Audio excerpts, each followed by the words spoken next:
This is episode 34 with Mirin Fader. This is the Sports Business Classroom audio experience. If you recognize the voice, let me put a name with it. I'm Beau Estes, a host on NBA TV and an announcer on NBA.com, and I'm one of the instructors at SBC. Welcome to the show. Now, breaking into the world of sports can seem daunting, but if you're looking for a leg up, you've come to the right place. Each week, we talk to top-notch figures all across the industry to bring you lessons and advice to learn from. Thanks for spending some time with us today, and let the experience begin. Sports Business Classroom is an immersive sports business training and educational experience unlike any other. In addition to this podcast, SBC provides numerous opportunities for those looking to break into and grow in the world of professional sports. One opportunity that I'd specifically like to tell you about today is the CBA Mastery course with none other than Larry Kuhn. Larry is undoubtedly, and I can't stress this enough, undoubtedly the leading expert on the collective bargaining agreement, and he has been teaching the materials to teams, agents, media, and students for over 20 years as an expert on the topic. Now, for the first time ever, he has an online course containing all of his material available for purchase to the general public. So, if you're looking to work in an NBA front office one day, this information is imperative to know. And by completing this course, you can not only learn the material, but you can become an expert in it as well. Larry Kuhn's CBA Mastery course is presented by SBC and is a surefire way to put yourself in a position to land a killer job in the business of basketball. Registration is now open, so visit sportsbusinessclassroom.com today to take a step toward the career of your dreams. The Sports Business Classroom audio experience is brought to you by Hall Pass Media and Hall Pass Studios. Hall Pass Media is a full-service marketing agency that specializes in brand consulting, event management, digital marketing, and creative design. Hall Pass has a wide range of clients and partners that include the NBA Summer League, the NBA Coaches Association, and the basketball tournament, just to name a few. For more information, please visit hallpassnetwork.com. So I want to share the story with all of you that I shared with our SBC virtual students in August of 2020. When the pandemic hit, our leader, Larry Kuhn, had us shifting gears pretty quickly. So I started designing the media program and frankly redesigning the media program. And I knew I wanted to teach some certain things. I wanted to teach some journalism fundamentals. I knew I wanted some students to hear from inside the bubble, and I wanted a feature writer to come in and teach creativity. So as we're developing this, I shared with the group this thought. My number one draft pick, my dream choice of anyone in the business to teach these students about feature writing is Mirin Fader. And now here's a shocker. Not all of us in the media know each other. So I ended up just cold calling Mirin out of the blue, and we talked for about an hour. We really agreed on so much. And with that, she joined the program. It was a leap of faith on her part, and we were just thrilled that she did it. She was more than wonderful in what she delivered for our students. So we're thrilled to have her. And with that as a setup, I give you the rising star that is Mirin Fader. Mirin Fader, thank you so much for joining us. I think the time that we met when I asked you about doing SBC, we ended up just talking for an hour about gosh knows what. So I feel like this is going to be the same exact plan. We're just going to end up talking about gosh knows what. But the first thing I want to know, and I sort of go through this with everybody, is how are you doing? How are you coping? And how are you writing? Yeah. Oh man, I really try to make sure to ask myself those questions, because if you don't, then you're just going to spiral into depression. I'm okay. I think for the most part, I kind of have this mindset, are we alive? Yes. Do we have food? Yes. Are we healthy? Yes. And that's what's sustaining me. But of course, all of our lives have been upended by this. Yeah. It's hard. I mean, to be honest, writing has become such a refuge for me because it's like a space where I can kind of like climb into and try not to think about the world. Yeah. There's this meme, I don't know if you saw it. It's like a dog with his paws typing, and behind him there's like explosions. That's how I feel it has been for me. I'm like typing through the explosions. So yeah, that's what's getting me through, to be honest. Well, you are very prolific, so I'm sort of wondering how you're able to block out the noise. And it's tough for me, honestly, to block stuff out. It really is. How do you do it? Do you have strategies? Is there something you do? Do you just say, I'm turning everything off, I'm turning on some music? What do you do? Yeah, I wouldn't say I'm, successful at it, but I think that my routine is like I wake up insanely early. And I know it sounds weird waking up very early in a pandemic, but I am up 5:30. I write from 7 to 9 a.m. And I think because I have scheduled a time and a place just for myself where there's no news. I'm not, looking at my phone. I'm not on Twitter, no alerts. My phone's on do not disturb. It's like a space and place for me. And I think having something to look forward to every morning and every day, like that, honestly, that 2-hour period has been sustaining me. And like, obviously I work throughout the day, but like to write uninterrupted like that is just a refuge. Is very disciplined. Are you naturally that way, or is this something you've trained yourself to become? I have never really written that early since before Corona. I'm usually like very regimented in the sense of like I used to, in the before time, I would go to coffee shops and I would sit, but I would normally start at like 9 or something. We're laughing, but there's a sadness in that. I'm crying inside, every time you discover something you used to do, there's like in the before time, and it just hits you here. But to me, I'm writing a book. I have to be disciplined. I have a full-time job. But I like it that way because, if you schedule things, it forces you to be productive, and productivity is the one thing we're all struggling with right now because it can be so hard to just exist, Yes.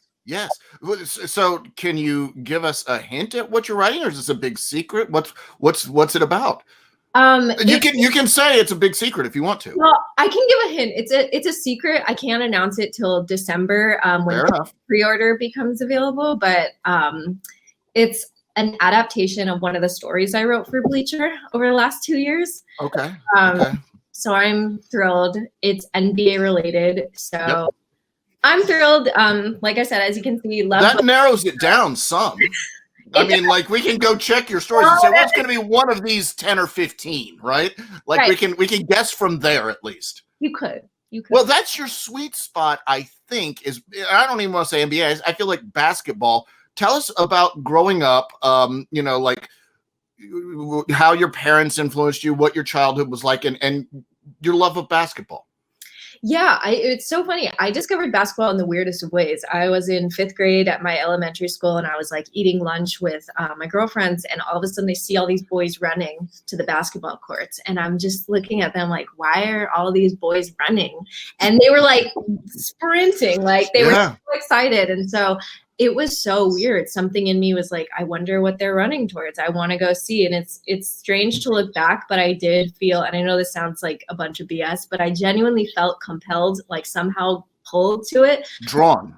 I was really drawn. So I saw them and they were moving closer to the courts. And so I just got up, I left my friends, and I was just like, I need to go see what they're doing.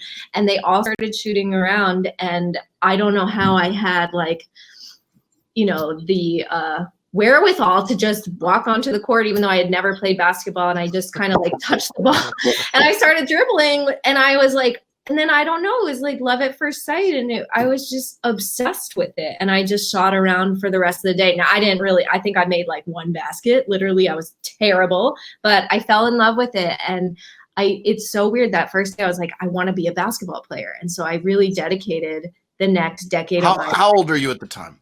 I was 10. Okay. So that's a pretty good age to start. Yeah. So I need to be a basketball player. I need to go to the WNBA. I need to become the next Sue Bird. UConn was UConn back then. And I fell in love. Well, you mentioned Sue Bird as we're taping this. She won again last night with Seattle. And I wonder, I remember, I've been around since the start of the WNBA.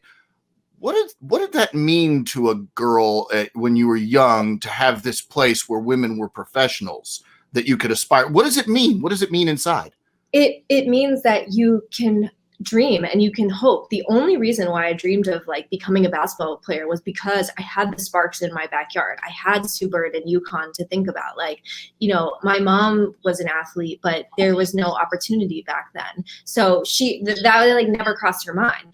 But for me, it was like I could think of that, you know, and like to be right at the forefront, the generation that grew up with those women, you know, watching Cynthia Cooper in '97 and watching the Comets dominate, like that just gave us the idea that we could do it. You know, I have obviously really curly hair. Speaking of hair, I plastered it down so it could look like Sue Bird and Diana Taurasi. So I use like insane amounts of gel to like plaster this and try to like suppress my curly hair so I could do the perfect like DT bun and the Sue ponytail. And like, I'm convinced that my hair does not curl up from the root because of those years trying to look like those women. Have you met your idols yet? Have you ever through your work? Yes. And it was surreal. And Diana like pronounced my name correctly, which was like, I'll never forget it, you know? And we went through this the first time we talked. Yeah. And it's funny because I made my parents take me. So I have family on the East Coast, so it wasn't such a stretch, but I made us go to Storrs, Connecticut so I could see UConn when I was 10 How years old are you? You're 10. I was 10. Okay. And we walk into the pavilion, and of course DT is in there shooting when nobody's there. And that image of DT shooting when I was 10 years old, I mean, she was hustling through drills. Seeing that at 10 years old with nobody watching her, that motivated me for the rest of my basketball career. Really? Yeah. And then to talk with her as an adult was like strange. And that's curious. That's what I'm curious about too, is so now you've sort of made it too, and you meet her. How do you handle that? Are you like very professional, or at some point in the conversation you go, and by the way, you were everything to me as a child. How did that go? Honestly, I wish I could have said that. I think with Sue, I was a little more explicit. When I interviewed Sue, I was just like, at the end, I think I said something like, thank you for what you've done. As a young girl, I watched you. I had your jersey. I still have that iconic photo. There was the 5 of them at UConn and Sue looked very serious with the basketball. And I had that in my room. I think I told her that and she was, you know, flattered, but I hesitate sometimes to tell them my full thing because also being a young reporter, like even though I'm there with them in the room, I'm always conscious of like doing something wrong or messing up and somehow losing whatever I've gained. So, but one day I would love to tell them how much they influenced me. It's weird. My idol growing up was James Worthy, who played for the Lakers in the 80s. And he was everything. And I probably spent 10,000 hours trying to replicate what that guy did. And then I had a chance to work with him at TNT. And I just remember like I met him and then we're hanging out at dinner and then we're going out after games. And there's a duality because you're like, oh, this is really fun. And then every once in a while in your mind, you're like, holy crap, that's the guy that I grew up in. And I imagine it's the same for you where you're interviewing and you're like, okay, this is a really interesting story. I don't want to pursue these storylines. Also, holy crap, this is Sue Bird right here. I know it's very hard not to fangirl when you're so like it has a particular meaning for you, like a spiritual meaning. I mean, even beyond that, like my first internship was with the Sparks, and so like being there on that court was like so crazy because my basketball dream had like failed, but I made it back in a different way. You know, like I didn't end up in the WNBA, but I ended up on the WNBA floor. And I think like having that internship was like almost a form of healing for me. I told Delisha Milton-Jones in the locker room that I used to play, and I had we would go to so many games with the Sparks, and she was just like, that's awesome. So good to see you turn into a journalist. It was very nice. How far did you make it? Did you make a high school, college? How far did you? Yeah, so I played college, I played AAU, I played my first year in college at Lewis and Clark College. Yep.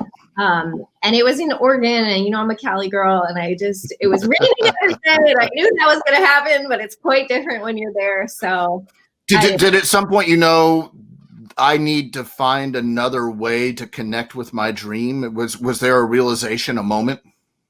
Yeah, I mean, we were playing George Fox and they were beating us by like 30 points. They had this like 6'11" girl. I can't remember her name, but I was not playing a lot. I really did not get along with the coach. It was really just not a healthy place to be. There was a lot of just a lot of negativity, toxicity, like in that Sure. place, in that team. And I was like, basketball is not it for me. It was just such a realization just sitting on the bench, and I was just like, this is never going to happen for me. Like and then I was like, could I try to play overseas? Maybe. I would hear, my friends from AAU talking about how lonely it was in wherever the heck they were, some small town in Germany, some small town here. And I was like, I don't want this anymore. And it was like debilitating. It was devastating because you spend 10 years working for a dream. Sure. But it was also like, there was an intellectual awakening happening outside of basketball that year.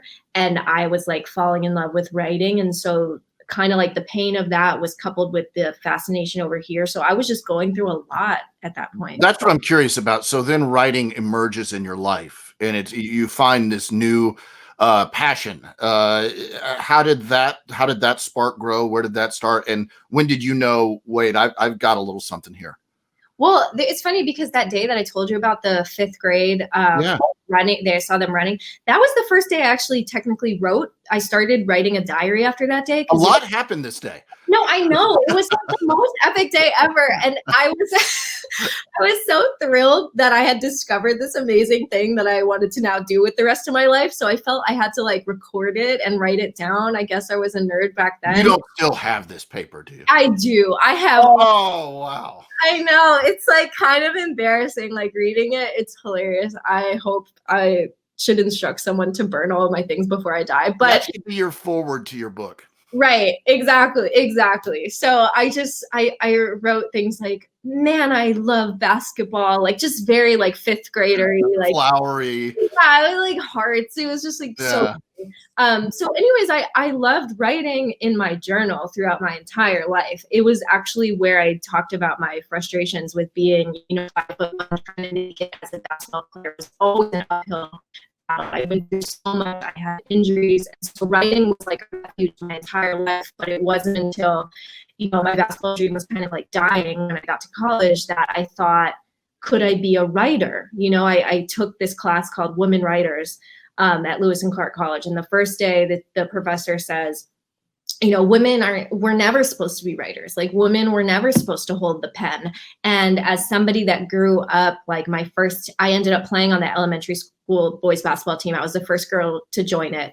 I played on boys teams for years. I played pickup with guys for years. There was something like very enticing about this professor saying that, oh, writing is also a challenge. You're not supposed to do that. And so that got the wheels turning. And I was like, okay, I guess I like that. And so it gave me a space to like fall in love with writing as like a craft, not just something I did in my journal, How, I know we've talked about this a few times before. I know you're a big reader. How does that inform you as a writer? It's everything. And I didn't really realize that till I went to college, and I sort of got lost in these books. The library was open all night. It was 24 hours, state of the art facility. And so I would sometimes spend nights in the library just reading. And I think that's what made me a writer, because when you read, you not only learn words, you learn how to phrase words. It's not just about getting the reporting or getting something interesting about an athlete. It's like the way you're framing that information in a story. And so I guess being a reader taught me that being a sports writer, like, I don't just have to tell you what happened or who scored what. I want to give you a story. Like I present a story. So I guess all these like non-basketball influences ended up, really contributing to like just the way that I write and that I see writing. What are you reading now? What am I reading now? It's funny because when you read a book per week and somebody asks you what you're reading, you're like, books? What are books? I just so let me get my bearings. I just read What Are You Going Through by Sigrid Nunez. Okay. And honestly, I loved it. If you've read Sigrid Nunez, The Friend, it's very similar. It's actually so prescient to what we're going through as a society. Oh, okay. It's not about the pandemic, but it's a fiction book, and this sounds very morbid, but this woman basically asks the narrator if she's terminally ill, and she doesn't want to suffer, and she asks her friend if she would assist her in carrying out her, whatever. And it ended up being such a meditation on life and love and family, even an animal is involved. It's a beautiful book. There's something about reading to me that also, in this time where we've got device, I mean, I'm looking at 3 devices as I'm talking to you, and then the light and microphone, that also helps to expand your attention span to me a little bit. And I think that probably is helpful. What's your desert island book? Mirin's cast away on a desert island, and you can only have one book. Could you name it? Could you even do it? Mirin is cast. I would love to be cast away right let me think. By the way, this is also a game show, so we're sending you away right after this. That would be wonderful. I'll text you my address soon. We'll send a limo. I love Such a Fun Age by Kylie Reed. Those pages turned in a way that pages have not turned before. I don't even know how to describe that book, but that would be like a wonderful escape for my escape. It was great. Oh, interesting. I read a few of your stories in the last 48 hours, and to me, some of it is almost poetic. Is that by design? Is that something that's a growth, or is that something that you work on, or is this just the way it comes out? Thank you for saying that. I think it's my love for reading and books and literary nonfiction. I think most of what I read is literally not sports. I read the New Yorker, I read the Atlantic, I read the New York Times, I read the Washington Post, I read the LA Times. Like, I'm constantly, and I read so much fiction, like we talked about. And I think like the writers that I admire, like Toni Morrison, Sigrid Nunez, Louise Erdrich, like they write in this poetic style. And I don't know if it's me copying them or just me writing about sensitive things that evoke like stronger images. But I see myself as a writer that happens to write about sports. Like I think I write about people. And so I think the poetic part comes from that. I've always enjoyed, like, I remember in high school, spoken word started becoming a thing, and everybody would, deaf poetry came out, and like, it was like the new thing. And I remember like this place near Fairfax, I forgot what it's called, maybe like Green Street or something. They would have poetry readings every like Thursday night, and I would go, and I loved it so much. And even though I didn't understand poetry in a sense of like, I didn't understand how there could be so many different kinds of poetry. There's for Shakespeare, there's your spoken word. How are you supposed to do it? Like, I wanted some formula, and poetry like never did that for me. But I was intrigued so much by the way that these poets were captivating the microphone, and they were telling a story. And so I think I've just, through all of my interests in the literary world, I've always kept that love for language and storytelling. And I think it comes out now. It's interesting because the way you tell that story reminds me of the way you tell the story of seeing the boys walking by with the basketball. Like, it's stuck in your mind. Like, this is a moment for you. Do you, besides the 5th grade stuff, do you read your old stuff, and can you see your work evolving? Or I don't want to see myself when I was on camera when I was 25. I don't want to see it. Can you go back and look at your old stuff? I've been forced to, like, when I redesigned my website, I was reading all my old stuff, and I was so embarrassed. It was more than a cringe. It was like repudiation. It was like, who is this? Who is this? And like, how did they hire me? I had a really good laugh with one of my former editors, Christina Tapper, and we were laughing about how one time I put in a story that her eyes were sharp, and like it makes no sense, right? Like, what does a sharp eye look like? And we had a good laugh, and I was like, please never bring this up. Please never remind me of how bad I was. Thank you. But that's one of the tough things about being a young writer. Like, you're growing as people are reading you, and there's going to be more people that read you as you get, I guess, a bigger platform or older. But like, all of that stuff was public when you're not as good at 21. It's hard. Yeah, you're right. Because some writers start at like 32, you know, they don't have a paper trail of mistakes. Like You said something important there, public. Both of our jobs are public jobs. public. So it's there forever. And so you're forced to confront it as people are forced to critique it, Right. which is always a joy. I don't know that I would grow from looking at my old stuff, but I'm happy that it's there, and I'm happy of the journey, and I assume that's the same for you. Yes, I recently got this like poster that said your 10-year-old self would be proud of what you're doing now. Yeah. Because it reminds you that like where you were, you're allowed to grow, you're allowed to evolve. And even though I'm embarrassed by my early work, I'm proud of the growth that happened because I wanted to get better. Like I've always looked at sports writing like I looked at basketball. Like I was very much, because I was so short, I had to be like the best work ethic, always the first in sprints. Like I always had to be like that. And I think I'm the same way with my sports writing, is like, I want to get better. I want to get better. And it would always be this relentless pursuit of improvement. And so it's a good thing that I'm nowhere near where I was before. And right now, there's so much more that I think I need to improve on to get to where I really want to go. So you're not happy with your work right now. I'm not satisfied. I'm not satisfied. Yeah. I could identify things I do right now that I'm just like, can we get better at this, please? You know, and like, you know, I want to have the same feeling that we're having right now for our 21-year-old selves when I'm 35. Yeah. I got you. Let's talk about an article that I know was important to you, and I think it touched a lot of people, is your Mambacita article on GiGi Bryant. And for me, I don't know how to put this right, but for me in reading it, there's almost a little bit of pain because you know the outcome, but it's a specific pain that I weirdly, and nobody's going to have ever told you this, I equated it with watching Anthony Bourdain's show now. And you know, like how it is, but it was such a special person, and she was such a special person. So tell me what the process of writing that from idea to completion was like for you, both personally and professionally, because this is a young girl in Southern California who had a dream of playing basketball. So I know there had to be a personal connection there too.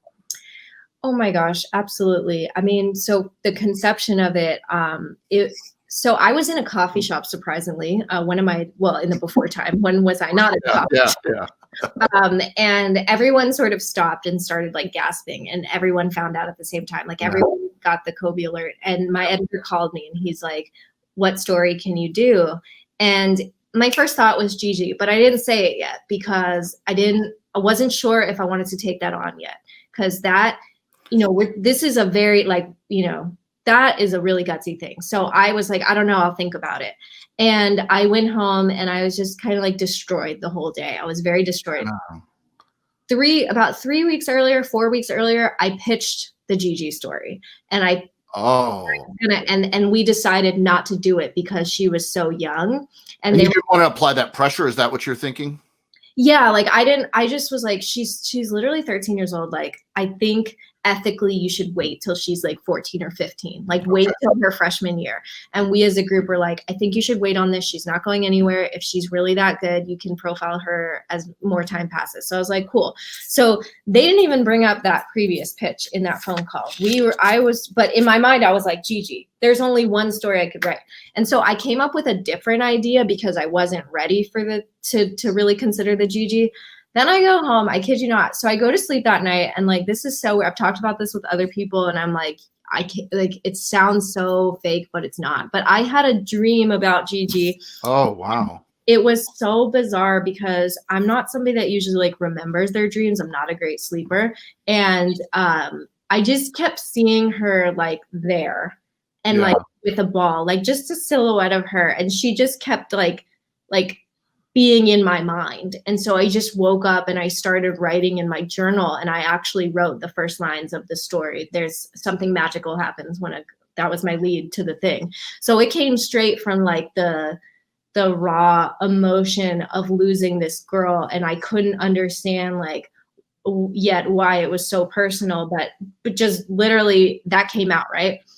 So the next morning I was like, I have to write this story. It was like clear. I was like, there's some kind of sign. I really like make fun of people when they talk about the universe, but I was like, no, this is like a thing. And so I was like, I want to do this. And, my editor's like, are you sure? And I was like, yes, I want to do this. Did you know this is going to be an emotional thing for you? It has to be a journey for you, I'm sure, as well. It really was, but I just kept like, to me, I wasn't even really thinking about myself yet. That came out in the reporting. Like, to me, I just kept reading all the obits and stuff. And yeah, I just kept seeing that like GiGi was a footnote in Kobe's story. Like, to me, it was like one sentence, like she loved UConn and the WNBA, but I always felt like she was just like a quick little asterisk in his narrative. And I wanted to know more about her. Like, how did she really feel about basketball? Like, what kind of person was she? Like, would I have wanted to have a sleepover with her if I was 13 years old? Did she love smoothies? Like, I wanted to know her. And I just felt like her humanity was never centered. Like, she was never centered. So there's a responsibility in telling this story for you. You feel like a weight of responsibility, right? Like 100%, not just to tell it right, not just to give an accurate profile of a minor in this tragic thing in the most public of things, but knowing that her grieving mother would read this. Like, there was a lot of ethical, should I be profiling somebody who's that young? Is this ethically okay? I went back and forth, with myself and my mentors, but finally I was like, the purpose of this is to honor her spirit and to honor what it meant to be a young girl in Southern California loving basketball, not to be Kobe's daughter, but to be a young girl that loved basketball. It's about her. It's about her. Yeah. So the creepiest thing when it became personal and painful, just beyond the normal pain of like, you're trying to contact people who are in the middle of their grief. It just happened. Like normally sometimes you write about death a year later when the subject is ready to process, the parents are ready to process. This is in the thick of it. So there's the reporting challenge of like, the second you pick up the phone, the person starts crying and you're doing these emotional interviews. But what became so creepy and weird for me is that a lot of the coaches that coached me coached her. Wow. And I ended up finding a mutual connection that coached me when I was 12 years old that is like involved in the Mamba. And it became like this strange, like she played in similar tournaments, similar gyms, similar coaches. And it, all of these connections I had made as, a 13-year, I'm 29 now. It was so eerie. And I got to reconnect with people I haven't spoken to in over a decade. And that's why it was so, it wasn't tragic because she didn't make the WNBA. It was tragic because a 13-year-old is dead and she loved this game with all her heart. And so I wanted the reader to understand that it is a specific love, that is a very specific thing.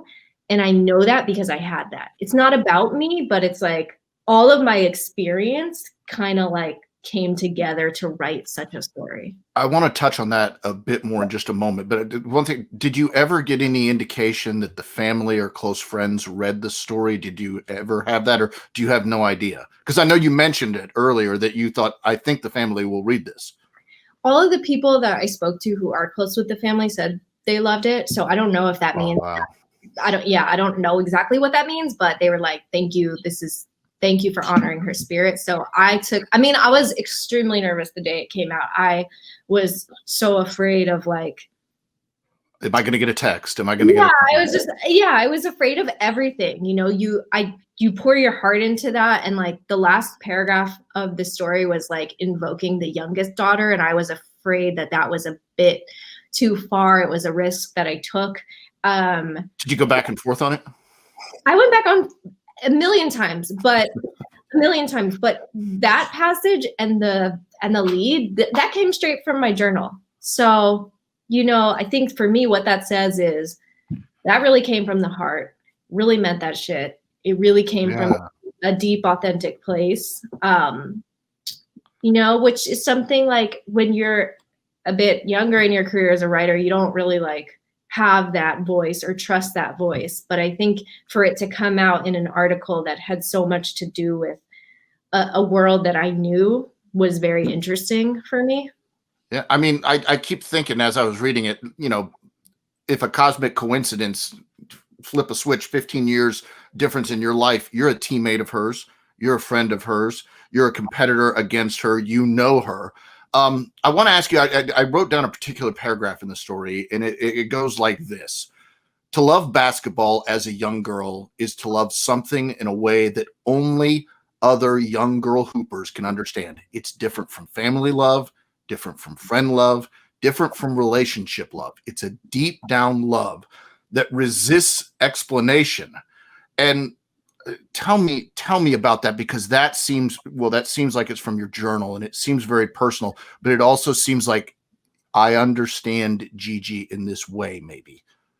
Yeah. And it was like talking with those, like I interviewed over 30 people for this piece. So I was asking them, like, did she live for this? Was this like her refuge? Was this, what she loved? Because you're trying to get a sense of her. It's like, I can come in with all this background knowing that about, myself and what it's like. But if that's not her, then that's not her. Yeah. And finding out that that was her, I understood that. The way it was described to me in my reporting is that she would have done anything for this game. And that's very different from a lot of famous kids. They only go into this because their parents, maybe they're really tall. Usually the parent is always forcing them to work out. Like, how intense Kobe is and was, but for GiGi to be the one driving it, I was like, I completely understand the mentality. And it's such an innocent time. You spend your days with your friends playing for fun, and you're going at tournaments. And if you watch her, it's like the joy is so palpable. And I was like, how can I convey this joy? How can I convey this in the written word? And like, speaking of this book I mentioned earlier, Sigrid Nunes, there's a line in that book where she says, writing always fails. It's like trying to tiptoe in clogs. And that's how I felt writing this. Is like, it resists explanation. It is like impossible. And I tried. So you try as a writer, get as close as you can to the heart of the matter. And that I was trying to convey how specific a love that was. Well, it's interesting because, like, to me, that love and the way you put it was hers and hers alone. No matter if Kobe's her dad, no matter what he's accomplished in LA and Southern California, that love was specific to her. It was what she felt. That wasn't her parents or sister or anything else. It was her love. And I was reminded weirdly of this song by Amy Winehouse called Cherry. And she's talking about, are you familiar with the song? Mm-hmm. And she's talking about her boyfriend and everything, but then she talks about this new relationship and and it's better than any relationship she's ever had. And this thing knows her better than anybody else. And it turns out it's her guitar. And how she's able to express herself. And for GiGi, that was basketball. Absolutely. And I think like it's hard to have a love for something so personal like that to where it's not manufactured. There are so many things that could have happened to that girl to make it not be so authentic, but she literally resisted that. She was authentically in love. And that's why I said it was like, it's different than relationship love. It's different. It's like, when you love this thing, it's like so weird to think about. I always used to think about it. Why do I love this like ball? It's just a ball, but it's not just a ball. And I think it was like, I remember it being like the biggest insult when somebody, like when I'd be pissed off because I played badly and I didn't want to speak to anyone. They're like, just let it go. It's just a game.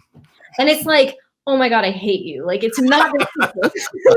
You don't know what I've put into this. You don't get it. And so I think like, you can only get it if you get it, if you know that ball is it's a best friend, it's a person. And that is the way that GiGi Bryant felt about it. This is the last thing I want to ask about this story. Was the process of doing it for you and perhaps for the people involved, was there any growth, or was it therapeutic in any way for you to get to the resolution and to get to the other side? Did it involve that at all? I think when I finished my draft, I started crying, and it was tears of relief. Like, number one, like, oh my God, the story exists. Like, it will get turned in. But yeah. I think like, cause there's always the process of writing, but it was just so emotional because, invoking her sister, it just, ending on like, she was loved. I cried because, it is not I was so infuriated the way that people talked about her story. Like, she could have been a WNBA player. She could have been a star at UConn. No. What you need to know about this girl is that she loved hard and she was loved. It's not about what she could have been as a basketball player. I wanted to center the human. Yeah. That's what there's meaning in that, I think. There's meaning, and I think I would imagine, and I in no way do I know, but I would imagine there's meaning for that in her family as well, from her family's standpoint. Changing gears a bit, let's talk about the business. I saw a tweet you had today about access. Do you think we're losing something along the way here, Mirin? What's going on? We're losing a lot, Beau. Yeah, I know.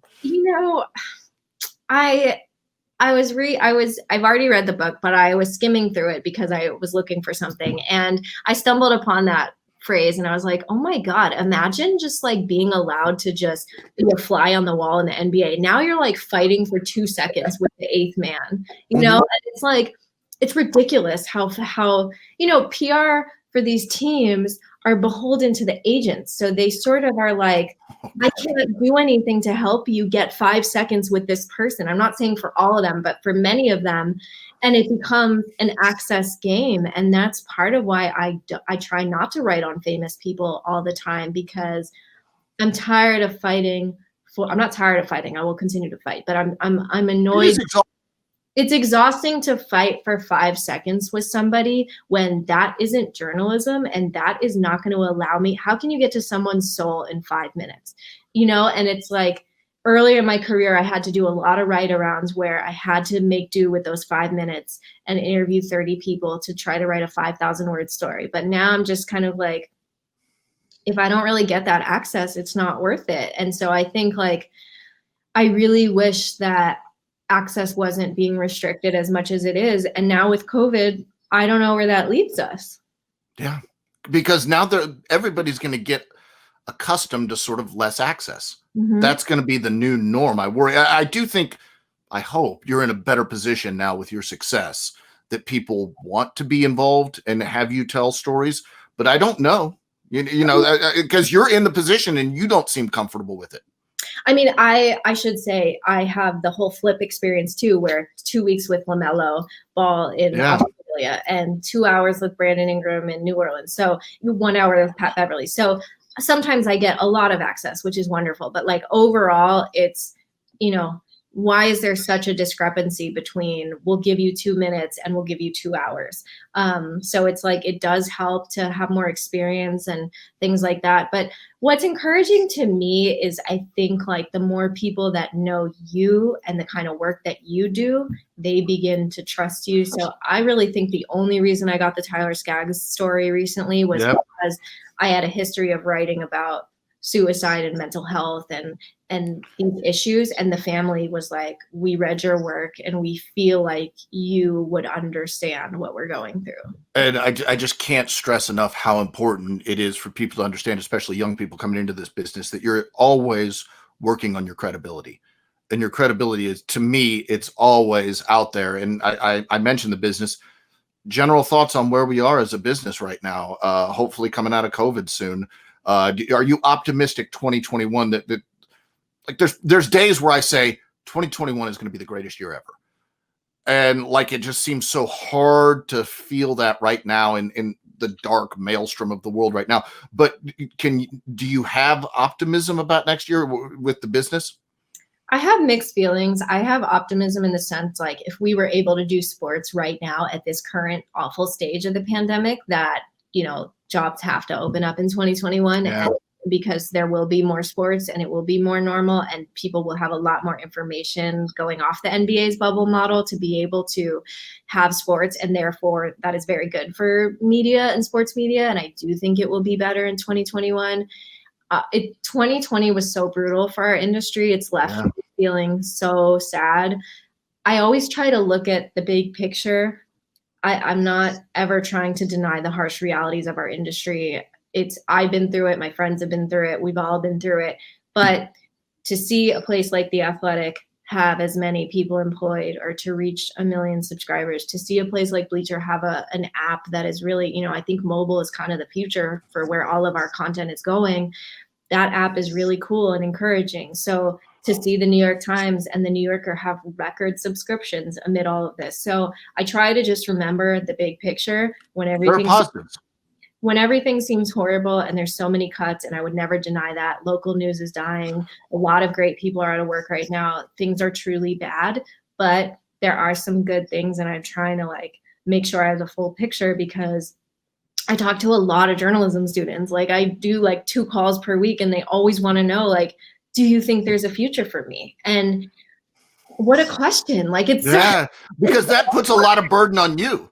Yeah, it's so hard. And like, I want to help everyone. And it's like, I'm fighting for my thing every day, you know? Like I get you, when you said your credibility, it's like, not just your credibility, but you got to put out the work. And it's not good enough to just be like, here's this one story I did that I'm proud of. Like every story you do, like I put too much pressure on myself, but there is a pressure to make the next one better than your last. And maybe that comes from basketball, right? Where the saying is, you're only good as your last game. You know, I think I still have so much basketball PTSD, but it motivates you too. And I think like it is healthy to kind of like always be working, never take anything for granted. You never know when your last day could be. And I'm sure you feel the same. We have to just give it our all. That's literally all we can control right now. 100%. Like every time I get a piece of work, I tackle it. I do everything I can. And I'm like, I almost like out of breath when I'm done in a weird way. Right. But, you know, like what's weird is I know I've survived layoffs before, and it's not going to always be that way. One day my number will be up, I'm sure. But when you survive the layoffs, do you ever feel like almost a survivor's guilt, like a little bit like, because you're losing friends, your colleagues become your friends. Have you ever felt that? Yeah, I mean, I felt that last month when we had our layoffs. It was, you know, it was just like devastating.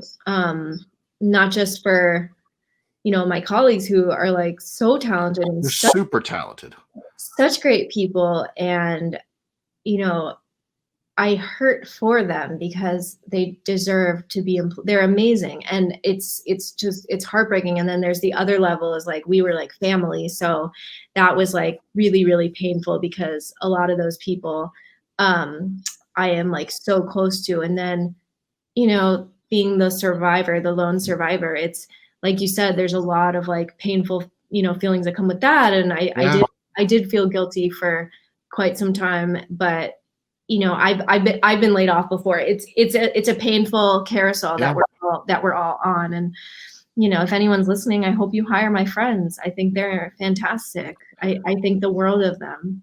Yeah, they wouldn't have gotten there if they weren't extraordinarily talented. That's the standard that you guys keep at Bleacher Report. So more optimistically, what keeps you motivated these days? What are you doing to keep yourself motivated? I freaking love writing, Beau. Like, I know that sounds like get yourself a t-shirt that says that, please. I'm sorry. Like, I have so much like passion for this and joy. And it's like when I'm writing, when it's going well, you know, when it's when it's flowing. When it's flowing, I feel alive. And that feeling of aliveness, you know, and I also get that when you're in an interview and you're connecting and they're flowing. It's like that human connection. It feels so. It's a basketball feeling, like your shot's going in. It's almost a heat check, right? It's like that. It's like runner's high. It's like this flow, and it's like there is nothing like it. And it's so funny because after basketball ended, it was not funny. It was incredibly depressing. After basketball ended, I was like, there's nothing in life that's ever going to make me feel like that ever again. Like I remember writing that. I was like, I'm never going to love something as much as I love basketball. And that was such a lesson for me to stay open to the possibilities because I love this so much more than I love basketball. I am so much happier than I was when I played basketball. I am so much like better. And so what keeps me going is the joy and the love for it because shit gets really hard. Like, you know, like you're writing and it's terrible and the world is crumbling. Like I said, I am the dog with the bombs going off in the background, paws on the keyboard. And so it's like the joy has to keep you going because everything around is so painful. There's highs and lows in writing in my experience too. Yeah. I think I told you before I wrote a book that was like a travel journal for my family. And I remember like having writer's block and nothing's coming out. And then there were times where like, I'm in the middle of this great paragraph and I'm thinking I've got 2 or 3 others. And I'm like, I have no way of keeping all the notes when it's flowing so well. Should I be talking into a machine as I'm typing? So there's highs and lows, right? highs and lows. And, to write is to struggle. That's the biggest thing I've learned, is like the whole process is like, I mean, God forbid anyone interviews my friends, my family. The whole process is like, can I do this, you guys? Like, do you think can I pull this off? And they're like, you do every single time. And I'm like, no, but it's different. This is impossible this time. And they're like, you said that last time. And I'm like, no, it really sucks. And they're just like, I'm going to screenshot the next time you tell me that you can't do this to show you. Every assignment, you start down 15 points in the fourth quarter. That's Literally. the feeling. It's always, but then like, you got to go on a run. Maybe you do maybe you have a fire paragraph. There's hope. You're moving. You're like, we're not dead. It's really true. Tell me some of the practices that you keep up with that help keep you successful. What are some of the things that you do regularly? And I imagine reading's a part of that, and I imagine schedule. I don't know what else. What else are you doing that are sort of daily practices that keep you successful? I have a gratitude journal where I write good things that happen in career and life, because I can so easily fall into the negative that I really need to like force myself to contend with goodness. And I think writing it is how it sticks in my brain. So that helps me. It doesn't seem all doom and gloom after you do an entry. I read so many newspapers and magazines every day, like you said. It just makes you feel informed. It keeps your head fresh. And I try to read like I said, a book per week. So, every night just try to read. But a lot of what I'm learning that is helping me is dissociating. You're taught to like always be on. And if you're not like at the OC register where I started, it was like, if you're not working overtime, you're not working hard enough. And it was a toxic way of living that I internalized. And so for the first time, I'm learning how to not work as much and not have that, and like do things for me that are fun. That's a mentality to me that hits an entry level worker in a way that, okay, that's what I have to do. And it puts an enormous amount of pressure. If you're more well established, you're like, look, I know how to get stuff done. But I think that is troubling for younger workers. Tell me some of the more powerful resources you've used to help grow in your career. What are some of the things that you use as resources to help you?